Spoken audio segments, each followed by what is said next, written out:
শনিবার প্রাথমিক শিক্ষকদের শান্তিপূর্ণ আন্দোলনে পুলিশের হামলায় ৫ জন শিক্ষককে গ্রেপ্তার এবং শতাধিক শিক্ষক আহত হওয়ার ঘটনায় দেশ জুড়ে উত্তেজনা বিরাজ করছে। এই ঘটনার প্রতিবাদে এবং তাদের দাবি বাস্তবায়নের লক্ষ্যে প্রাথমিক শিক্ষক দাবি বাস্তবায়ন পরিষদ অনির্দিষ্টকালের জন্য সব সরকারি প্রাথমিক বিদ্যালয়ের পুনর্দিবস কর্মবিরতি এবং কেন্দ্রীয় শহীদ মিনারে অবস্থান কর্মসূচি ঘোষণা দিয়েছে। শনিবার বিকেলে প্রাথমিক শিক্ষকদের শাহবাগ অভিমুখে পদযাত্রায় পুলিশ বাধা দেয়। এতে শিক্ষকদের সঙ্গে পুলিশের সংঘর্ষ বেড়ে যায়। পরিস্থিতি নিয়ন্ত্রণে আনতে পুলিশ জল কামান, সাউন্ড গ্রেড ও টিয়ার সেল নিক্ষেপ করে।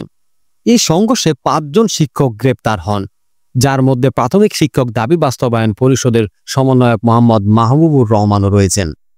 সংঘর্ষ ও শিক্ষক গ্রেপ্তারের প্রতিবাদে রোববার থেকে সারা দেশে সব সরকারি বিশ্ববিদ্যালয়ে অনির্দিষ্টকালের জন্য পুনর্দিবস কর্মবিরতি চলবে বলে জানিয়েছে প্রাথমিক শিক্ষক দাবি বাস্তবায়ন পরিষদের সমন্বয়ক শামসুদ্দিন মাসুদ।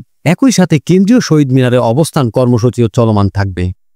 শাহবাগ থানার ভারপ্রাপ্ত কর্মকর্তা ওসি খালিদ মনসুর জানান, শিক্ষকরা যমুনা অভিমুখে যাওয়ার চেষ্টা করলে পুলিশ শাহবাগে ব্যারিকেড দেয়। তারা সেটা ভাঙ্গার চেষ্টা করলে পুলিশ তাদের ছত্রভঙ্গ করে দেয়। তিনি আরও বলেন, জিজ্ঞাসাবাদের জন্য ২-১ জনকে থানায় আনা হয়েছে এবং জিজ্ঞাসাবাদ শেষে তাদের বিরুদ্ধে আইনগত ব্যবস্থা নেওয়া হবে। এই পরিস্থিতিতে প্রাথমিক শিক্ষকদের দাবি এবং সরকারের পরবর্তী পদক্ষেপের দিকেই এখন সবার দৃষ্টি।